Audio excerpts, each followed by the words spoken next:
everyone. This is Angel Ambrose at Angel Twin Volleyball Podcast. Catch me on my weekly podcast on YouTube and different platforms like that. But this podcast will be about tips, strategies, things to do beforehand. And if you just want to take your volleyball game to the next level, this is where you need to go. All right, today we have here Coach Ambrose today. How are you doing, Coach Ambrose? I'm doing great. How are you? I'm doing great. So, Coach Ambrose, tell me, how has your experience been coaching in club? I know you're coaching women's. I know you used to coach youth football, but how is it coaching youth women's volleyball? Well, it's been a unique experience, and a unique experience is coaching, okay? So when you're learning coaching, you don't coach the game, you coach the players. Okay. And when you coach the player, coaching is coaching, because then you're coaching players and you're coaching relationships.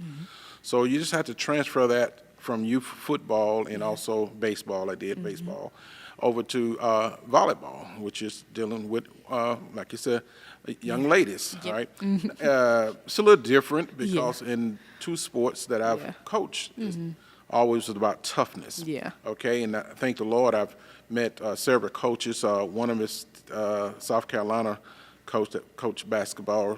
She always implement her players being tough. Another coach I met at Colorado, I didn't personally meet her, but met her, listen to different things, and her things about toughness. So I try to share that with my young ladies, because for some reason, being a women's sport, they don't realize they have to be tough. And you understand that from the way you work out. Volleyball is a quick, fast sport. It's a pretty girl sport. But it's a tough sport. You say, what do you mean by pretty girl sports? Everybody want to have fun, but losing is not fun. And so to me, I just had to translate to my team that we're going to have fun winning, not have fun TikToking and different things like that. So that's just been my experience there.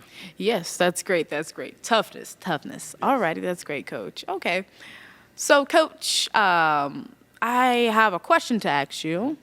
My question would be, how do you handle young athletes out there who, they're saying they want to be on a professional level, they want to go D1 in college, but they're getting pretty distracted. There's lots of distractions out here, like social media, things like that. How do you think these young athletes should manage that to make sure that they are continue on their goal to go into those? Okay.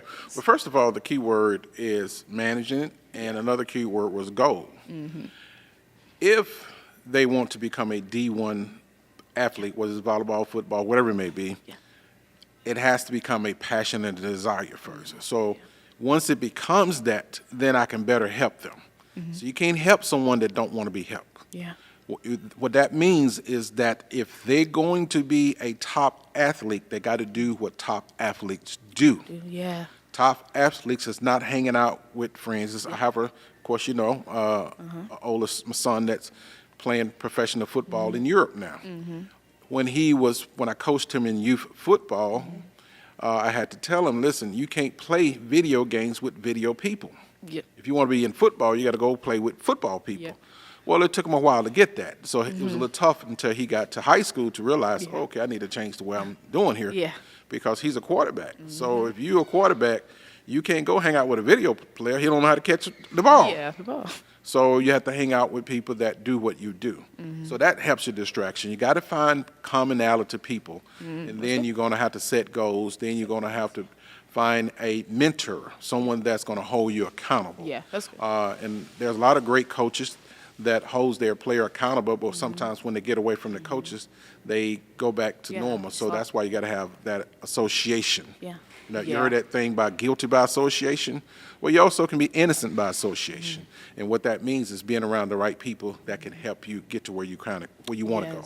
That's good, because I know athletes out there, they can definitely really struggle with staying focused, especially with different things that we have nowadays with technology. So that's great that you said that, putting goals out there, making sure that we're staying focused and not hanging out with people that can distract us. I mean, that would definitely take us down the wrong road. Well, like I said, the key thing is commonality. We talk about this all the time, is that somebody say, hey, well, Angel, let's go to the mall. Well, and you say, let's go to the gym. Well, they said, no, let's go to the mall. You said, no, let's go to the gym. Now, if you go to the mall because they want to go to the mall, you becoming a D1 player, it's going to be less likely. Yeah. Got it? Yep. So, but if you was with a friend or athlete to say, let's go to the mall, and you said, no, let's go to the gym, they say, yeah, let's go to the gym. Yeah. Then that's the kind of person you probably want to be Yep, with. that's So true, yeah. that's how you got to look at it. Looking at it. Okay, that's great. That's great. So, Coach, tell me how would you say that? Let's just say you have a player on your team, right, who's not very confident in their skills. You can see they miss an ace, and then they start getting down on themselves. And when they get up again, they just start missing and missing. But you know that they are a better player than that. How do you deal with those players that lose confidence that quick? Well, that goes back to what you just said about distraction. Okay, so there's two ways that happens. Yeah. One is they distracted. Yeah. Two, they hadn't been practicing. One is distracted. Let's talk on the distraction part. Yeah. Something maybe happened that morning. Got upset with the parent. Parent got upset. Something happened. Who knows? Yeah. Got me? Yeah. So they're not playing at that level they normally would play at. That's a distraction that happened, somewhere. Yeah. The other one is they didn't practice none that week and say, hey, listen, showing up at the game. Yeah. Well, it's going to be easy for them to get in their head because now they're telling themselves, man, I used to practice, but I didn't practice. Man, I used to practice, but I didn't practice. Yeah. So it's a double fold either where it goes. That's for the athlete that really practice now. That really Now, practice. for the athlete that don't practice, Yeah. and they make errors, you ask how do you get them out of their head? You can't. Yeah. Because you got nothing to relate to. That's true. You know what I'm saying? So that's what I hear people say it's okay to make mistakes. Well, it's okay to make mistakes, but it ain't okay to continue to make those same mistakes. Yeah. You know what I'm saying? It's definitely not okay to sit there and watch a mistake. What a watching mistake is, kind of like in volleyball, you see the ball coming, it's a free ball. Yeah. And two people stand there and let it drop right between them. Yeah. That's not a mistake to me. No. That's two people watched a mistake happen. Yeah. Kind of like you watching an accident happen. Yep. Get out the way. Yeah. Or take the ball. Okay. And so those are the things you have to realize is that are you in your head Yeah. or did you practice? Did you practice? Yeah. Or someone else is in your head or did you practice? Yeah, Yes. that's great. That's great because I know sometimes even our own teammates can distract us. I know as a player, I have dealt with that. As if a teammate, they can be talking to you so much while you're just trying to focus on the game, or they're just talking about just random stuff that doesn't have to deal about volleyball, which that can get us easily distracted that quick. But that's great, Coach. That's good. That's good. All right. All right. Let me ask you this question: if a teammate is talking randomly at the Yeah. game, you as a team leader, how do you handle that? That's good. Huh. Well, I like to say, hey, let's stay focused is our main words that we use here. Is stay focused. Hey, y'all, please stay focused. We just need to talk about volleyball things and volleyball, topics only. And yeah, that's what I like to say. Of course, might still talk behind the scenes, but at least, hey, stay focused. Stay focused. Yeah. Okay. Okay. Alrighty. Well, Coach. I see that you're always out there pushing your players out there to be tough, coaching them on mental. I see you're always letting them know about the real things in the real world and how the real world works. What are some tips that you can give for these athletes out here? Like, what is your 3 main tips that you can give for them that they can take on for their game to take it to the next level? Well, first of all, if I had to say 3 things, you're talking about mental. Please understand this is that any sport, anything you do, I don't care if it's school, 93, 95, whatever you want to put up. Let me just say over 90% of what you do is going to be mental. Yeah. Okay? 90+% of whatever you do is going to be mental. Okay? So you got to understand that first. All right? Taking your sports or whatever to the next level, where you have to find someone that's doing what you want to do. That's the next step. You got to find somebody doing what you want to do. Yeah. If it's volleyball, football, baseball, basketball, find someone doing what you want to do and doing it better than you. That's Okay? good. That's good. Yeah. So now you have someone to emulate to say, okay, this is how they doing it. Yeah. All right? Okay. Now, when you find that person, you're going to have to be able to watch them all the time. Okay? You can't just look at it one time. It's like, as some people say husbands do, we get ready to open something and don't look at the manual and throw it away. No, you're going to have to look at this thing all the way through. Okay? So mental, 90% of it you do is mental. Find someone that's doing it better than you, okay? Duplicate that person over and over and over. And the third one is more to this one, but let me just give you extra three. The third one is you're going to have to see yourself doing it. Okay. Got to see yourself doing it. Got to visualize yourself doing it. It's not enough to be mentally strong, not enough to just to duplicate this person, but you got to see yourself doing it. Doing it. And then something I've heard a football coach said, I know you can do it, but do you have the will to do it? Yeah. I know you can do it, Yeah. but do you have the will to do it? So adding those ingredients in there is what's going to separate you from other athletes on the court and off the court. And being a faith-based organization, you got to be strong in your faith. Because if you're not strong in your faith, that's where a lot of your distractions are going to come from. Yeah. See, someone asked me one time, so why you act like you're not afraid of certain things? I said, not that I'm not afraid of certain things.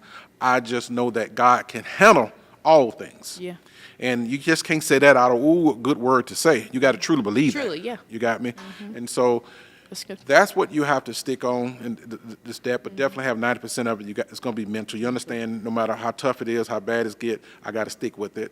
Yeah. Find someone that's doing it better than me, and then duplicate what they're doing. And I got to stay And visualize, consistent yeah. and visualize it. And then I got to be faith. You know what Yeah, I'm saying? faith. Yeah, because Yeah, if I'm not faith-oriented, faith, yeah. like the old saying, if a man don't stand for something, he'll fall for anything. Yeah. A man or woman, they'll fall for anything. Yeah. Okay. That's great. That's great. And I also want to go in a little bit more deeper on that faith-based, like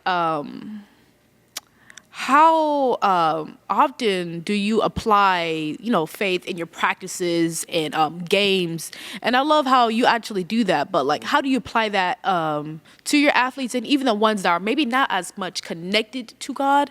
How do you get them into it? At least started to Right. connecting with.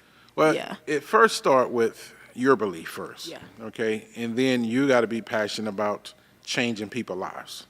Got to start with that first. You got to Okay. start with your belief, and you got to be passionate about what? Changing people's people's lives. lives. That's what a true leader. A leader is a game changer, which is a life changer, okay?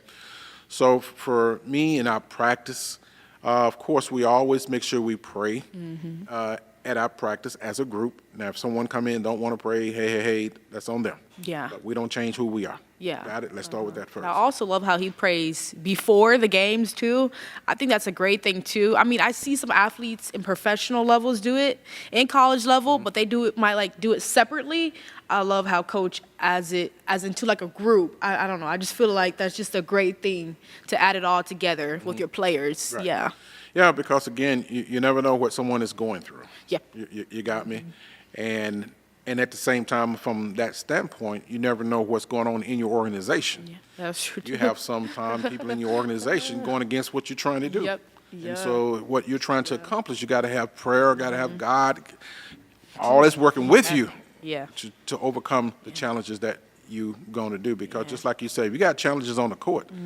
Coaches, club directors, club organizers, we got challenges too. Yeah. You got me? Yes. And so what we don't need is our young ladies or men, if you have a male and female volleyball team or whatever you have, we don't need them being distracted with adults' problems. Yeah. And that's something that I always, with you and your brother, your mom and I never bring you adults' problems. The Yeah. only thing y'all need to know is life is tough. Yeah. Suck it up. Yeah. This is how we got to get through it. Yeah. But through God, we will get through it. Yep. You know what I'm saying? Yes. Okay. So, I have another question. I feel like it really does need to get talked about. Some people might skip it, but I feel like it should get brought out. Is about those, let's just say your teammates, your friends, it could be any one of those, comes to you and just like, oh man, I didn't do this, or oh, I didn't do that, so I suck at this, I suck at that. And as a teammate, I say, hey, you just need to practice at home. You need to get better. As a coach, how do you apply that perspective to those athletes that they need, like nobody cares what, your excuses is. You just need to get better for your team. Right. Right. Right. How do you apply that in? Well, it's pretty much the same thing you just said, and I'm quite sure you got that from being around me, is that I will listen to you the Yeah. first time. Yeah. I will see, will you change the second time? The third time, I'm ready for you to make those changes. If those things haven't take place, you're just talking. Okay. Yeah. So I can't allow you to waste your teammates' time, energy, and effort. It is what it is. Yeah. You got me? Yeah. Now, I'm going to listen to make sure there's Yeah. your true concern has nothing to do with volleyball. Yeah. You got me? But if you're just saying these things, that's something that's deeply rooted in what we call excuses. We call it excuse-litis. And that means you're going to always make the excuses. And I pray that someone like yourself, I know we have someone like Mariana on the team, someone like you, young ladies, can be examples. So when people do make these excuses, they can say, well, if Angel and Mariana do it, so can I. You know what I'm saying? So that's the example that only thing you can do is give the example. You can talk till your face fall off. Yeah. But the example is going to make the difference. Okay? Example. Okay, that's good. That's good. 'Cause I'm like, how do you do that? Right. It's something. But alrighty, that was great. That was great. Okay, Coach. So, last but not least question. How do you? I know you're very smart. You coach your coaching staff. And being in a club volleyball, having our second year in club, how are you doing so far? How are you managing coaches, players, parents? How are you doing in that, what shall I say, small organization, small club? Like, how are you managing to still keep on going, you know what I mean? And just pressing through these challenges? Because I know there's challenges through having a first-time organization. So, how are you doing that? Well, that's a very good question. Of course, that goes back to what we said earlier, is mental, okay? And for me, it's definitely having God, because it is challenging. Yeah. Being our second year in club, but second year, third year, 10th year, I don't care what year it is, all club directors go through the same thing. We do, yeah. But learning, I've been in business all my life. And what I got from business is the best way to handle anything before you go into it, have a standard. Standard, okay. So because we have a standard at Ambrose Athletic Volleyball, That's good. we face challenge because most people don't want to rise up to your Standard, challenge, to your standard, which is a challenge for them. Yeah. So, but you got to have a standard. Yeah. So if they don't rise to your standard, you don't lower to theirs.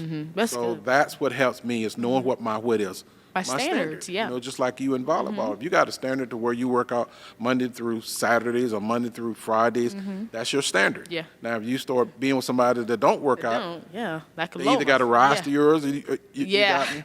Well, it's the same thing in business, same thing in club volleyball, same thing in coaches. You're speaking of coaches. We have coaches come and go. Yeah. And I realize other clubs have coaches come and go too. because those clubs have standards that they are looking for in a coach. That's good. Yeah. Yeah, that's good to have standards too. Of starting your own business, have standards, so therefore no one's ever changing your business around into their ways. Because I mean, they might not have the same goal or thing that you want to accomplish in your organization. So that's good to have standards. Yeah, normally they're not going to have your you said the word goal, which is the same thing as a vision. They may not have your vision. Now some people Yep. gonna say, I got your vision. Yeah. No, you understand what I want to do. Yeah. Because a person that truly has your vision will be all behind it. They will never give you in a negative distation. They will never, because they already know what you're going through. Yeah. You know what I'm saying? That's And good. so that's the key here, right, wrong, or indifference. A club director or coach, anybody that's organizing anything, going to have challenges. So in order for them to overcome those challenges, they got to surround themselves with people with that same vision. You know what I'm saying? And I know for me, coaching your older brother, youth football, your other brother that's playing basketball, and you in volleyball, is that, and I pray that other parents could do this, but you have to be able to understand your child. I know ain't nobody gonna pour more in my child than me, period. I ain't gonna expect it, but for me, I try to pour what I pour into you, I try to pour it into our teammates. Because I look at what if they're not getting what you're getting. So at least at practice, at the game, at the tournaments, they getting everything that I pour into you. They getting it. That's good. That's You see? good, Coach. And so you got to be a special person for that now, because when you do that, you better get ready. Yeah. Somebody going to try to take your head off, eat your lunch, Yeah. because it is what it is. Yeah. You know what I'm saying? I look at my brother Deion Sanders, the crap that he has to go through. All he does is trying to pour into people. Porn, yep. All he's doing is pour it into people. Yeah. But it's hard to pour in a cup that's already got a top on it. Ain't nothing in it, but it's got a top on it. Top on it, And yeah. you can't pour into it, okay? Yeah, that's great. That's great. Well, everyone, I hope you enjoyed what Coach has brought to us with his little tips. I mean, I sure did. I mean, he talked about mental toughness, not getting distracted by, like, it might be your friends, your families, but to not ever let them distract you, to stay focused, have your goals, set goals. Those are great things to do. Yeah. So I hope y'all guys enjoyed this podcast of me and Coach Ambrose talking about mental toughness, setting goals, and just staying focused. Well, thanks for watching, and thanks for tuning in too also. Make sure you click the notification bell, like, share, and subscribe to Angel Twin Volleyball. Thanks for watching. Have a blessed day.